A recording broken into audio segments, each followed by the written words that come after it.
Hello, Gert. Yes, Don. Yeah, sorry, man. I'm sitting off at a place where I'm going to eat breakfast now. I'm actually in Pretoria at the moment. Okay. Okay. Gert, look, you said you had more info and stuff like that, and you didn't seem to have a problem with that, but we didn't finish the conversation. So fill me in a little more what you can, please. Well, you see, Don, I still thoroughly believe, and this is not only a belief, this is factual. Yeah. Your investigation was based on the letter that linked my father to the investigation, to Fiona. Yeah. The letter that he had written to somebody there, but you're almost 4 years off there. You're almost 4 years off there. Now listen to me now. What I'm trying to tell you. Yeah, no, I'm giving you free hand. I'm going to listen to you, and then I will later on come back to you with things like that. The second thing is the story about the vehicle that was seen in KwaZulu-Natal. That's a cock story. That's totally bullshit. Yeah. I can prima facie explain to you or tell you where my father was when Fiona was allegedly kidnapped. Yeah. And that's what bothersome, Don. Yes, I know they fled. Yes, I know there's a possibility. I wasn't there. Yes. I'm just saying from what I heard from the Hawks themselves in the last 2 months concerning that shooting that night. And suddenly the whole fucking world was on the scene. Now the creatures climbing out of ditches and drains. No, they were on the scene. They were on the scene. But back at the ranch, there's 2 people that's actually willing to make affidavits provided. Yeah. About that shooting that night, etc. And the other thing also, I was conned at that time by Carl Cornelius. Yeah. You see, there's a lot of things that I can meet up with you and tell you this, but remember, you're a policeman. You will always be a policeman in your veins, so you don't like to... but still, it's just like, En onthou nou, jy het 'n persepsie omtrent hierdie saak en jy het miskien info wat ek nie het nie, maar ek sê vandag vir jou. Ja. Ek sê nie info is verkeerd nie, ek sê vir jou, kak storie, as enige iemand vir my kan bewys dat die 24 tussen die 22ste en die 30ste Desember 1988 my pa in KwaZulu-Natal was, dan laat ek dit gaan. Dit is onmoontlik. Dit is onmoontlik. Waar was hy dan, Gert? Ek het jou gevra om vir my goeders te sê. You know, just like you said earlier in the first phone call when I was in the traffic. Jy kan maar Afrikaans praat, want my vrou is Afrikaans. So ek you know, and I was in the police force. Skies my hondjie blaf vir die mense, die donker mense wat verby stap en so. Ja, nee, myne ook wel alles volkom by. Ek kan nie dit vir die ouens by die af sien nie, want die man loop verby my. But what I want to say to you, Gert, I was there that night, right? So my version stands on what I believe, what I saw, and what happened in that evening. But I recall the notes that your dad said that they were, or was it Flippy, that they were working with dangerous people, and maybe he took the way out that he shot himself. Shot himself because he was scared that in any event they would have got rid of him if anything came out. I mean, you were even some guys from what's his name, this Ferdi Barnard and Billy Cox and all they mense van Brixton, Charlie Landman. They wanted to skip you with there were 3 or 4 of them. Who was there? Charlie Landman, Ferdi Barnard and Cox or some other guy. Billy Cox, there was a couple of them. They wanted to assassinate me. They didn't want to do anything else but kill me. Look, I can understand where you're coming from, because, I mean, all that stuff came out in the, in the Truth Commission, except anything about your dad. But I also, out of respect for you, I don't want to badmouth your dad to you, and I don't do it to anyone. I can understand the fear of those guys after all this stuff has come out years later. Do you understand my point? But I was definitely there. I actually saw your dad shoot himself. Whether you want to believe it or not is your point, but I don't want to harp on that. I will still meet with you and talk with you. But now, you know, the Hawks are available. I don't know how the Hawks work. I know they locked up a friend of mine, that Johan Boyson, that general, and for 7 years they kept him out of the police force, and now finally he's won the case. I know. All right. I think that's been on the news. You've watched it. And they did a character assassination on him. and things like that. So I don't know how trustworthy the Hawks are. But I know that they have got... Sorry? The only person that trusted us in this case was Kobus Vlok. And he worked... He was in the Hawks, eh? Yeah, well. Yeah. And what happened to him? He was scared within his own ranks by no one else but Brigadier Russ and all her cronies. Yeah. You know, I'm going to be honest with you. I also contacted this Mrs. Russ, and I gave her some information that I had. And till today, it hasn't been followed up. And I was poo-pawed on this. Her words was, I'm going to tell you in Afrikaans. Los die fucking saak. Bring my 'n lijk of los die fucking saak. Ek het jou in 2000 gesê. Ek dink ek al vir my gesê op 'n voice note a couple of months ago, so iets daarvan. And yes. Exactly the same response I got. I was told that I'm following the wrong pedophile. Exactly. Okay, so I was basically blocked from going further with them, and that troubles me. I know for a fact I saw your dad shoot himself. En I know the note, sorry, die notas wat ek gesien het vir waar jou pa gesê het hulle is bang, en Flippy het gesê daar's ministers betrokke, and you even are mentioning that there are people high up that are blocking this thing, and that has put me on another track, and we're busy, or I am on my own with a group of people that work with me, and it's not a Facebook group and things like we talk shit on there, and people talk a lot of shit there, like you know. This is proper. We've gone back and we've drawn files from the military. We've drawn files wherever we can to prove people's versions, because it helped me. Ons het what do you call it? It's pie in the sky. As ek iets vir jou sê wat ek gehoor het is bullshit. I want statements and I want fact, and that's why it's important for you and me to keep contact, and for you to give me clues on where the movements were. Like you've said now, you can say where your dad was. You can say who worked for him, who was with him. That's important for me to go back to check these people and to take decent statements from them. There is a judge that is working with me, and I've known him for years. He's actually now retired, and he can go as a justice of the peace and take those statements, and he keeps quiet. I'm only telling you this. So please, whatever you've got on the occurrence of Fiona, of your dad's movements, where he was, who worked for him at his home. I know he had ladies working there in his office, receptionist. I'd like to know who they are, because I have never spoken to them. Okay, hang on. Let me just give you some pointers here. Let's start at the beginning. Okay, if you say he shot himself, I fully understand it. And if I were in that position, I would have most probably done the same. Yeah, who wants to be taken out by someone? Sorry, who wants to go and be taken out by someone? No. Yeah. No.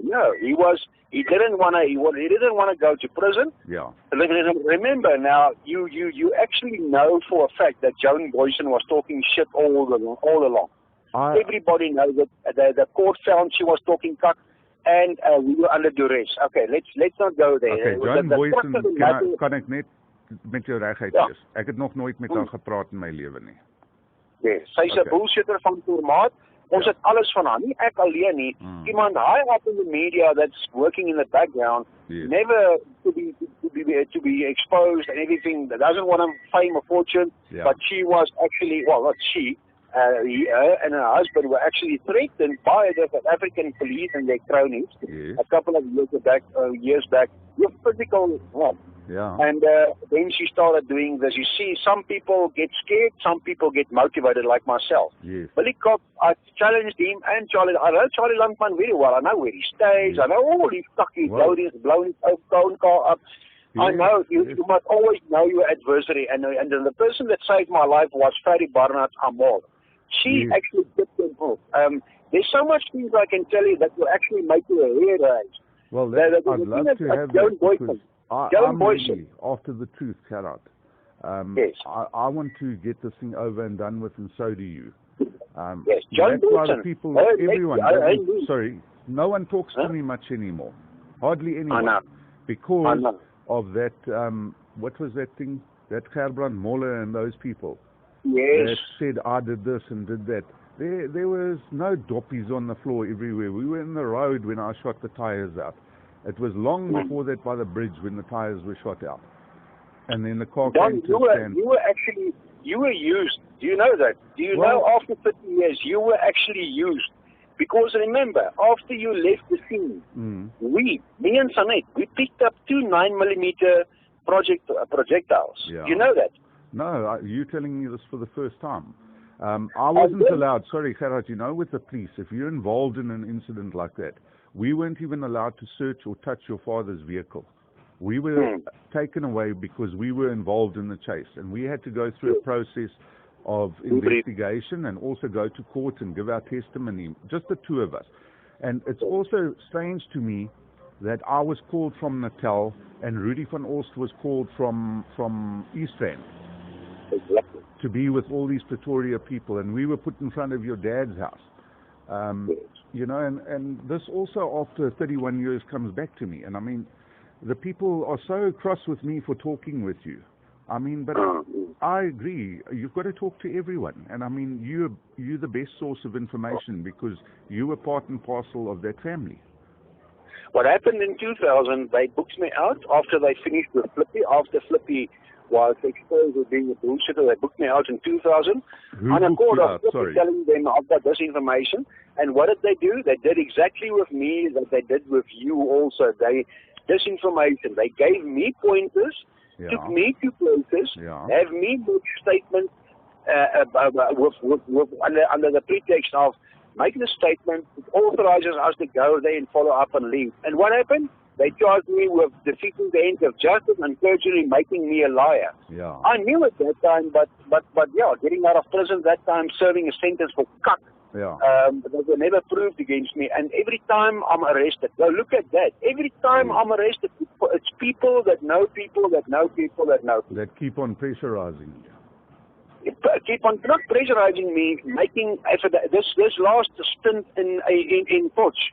It turned out that woman Ursula van der Westhuizen, she hails from Blythdale, and she's the person that stays next to the woman where the bodies were washed out a couple of years ago and everybody said, no, it's the missing children. Cup story. Yeah. Well, everybody comes out as the missing children.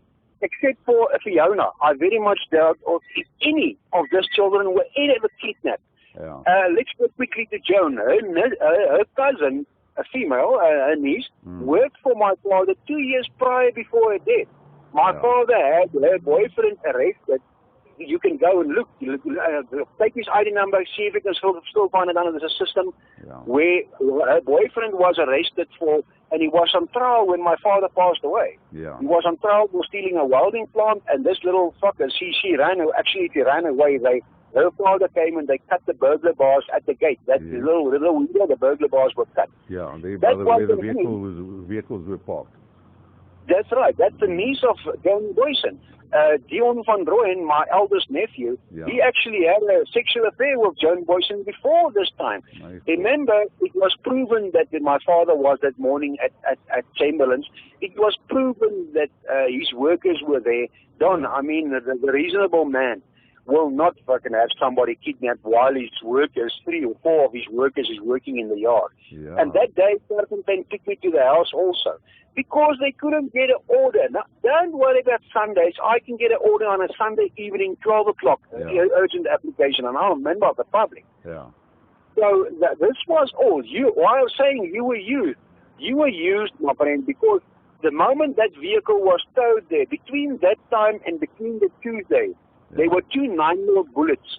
Bosch and Steens actually replaced the tires for me that time. Up till today, I know the person that actually worked there that replaced the tires.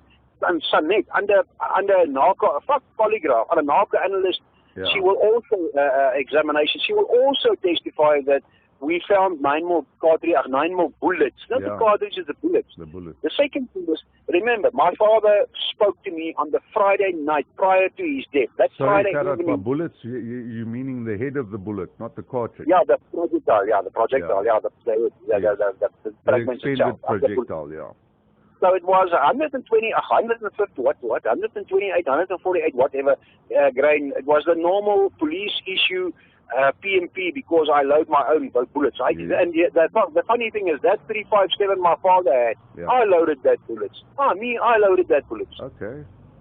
I loaded it with a Lee-Enfield press. Yeah, there's a lot of things there. Were they loaded with those dum-dums? Yeah, with the Lee-Enfield press and dum-dums. Later on, I used hydro-shocks and stuff like that. Yeah. But it wasn't for any sinister reason. My father came to me and I loaded the bullets. Remember my military. I mean, we all prefer that, but I mean, the police, we weren't allowed to carry that. The other thing is also, remember now, there were never any powder residue tests done on their hands. There was never... Can I block you there? I'm trying to establish that, but like I told you, the response I'm getting from the Hawks, or is it Brigadier or Mrs. Russ, is not very good. And I also, you know, that night, it's common practice to do powder residue tests on a suicide victim. It's protocol. And and I asked for that. I'm going to be honest with you. I said they must do powder residue tests. And if any Never good done. detective I saw that docket in 2000. Yeah. I read through that docket of Carl Cornelis in 2000. There was nothing. Now today, go to Magistrate Court Pretoria. Yes. Go to the court that does the examinations on what 013s. What do you call it? Inquest court.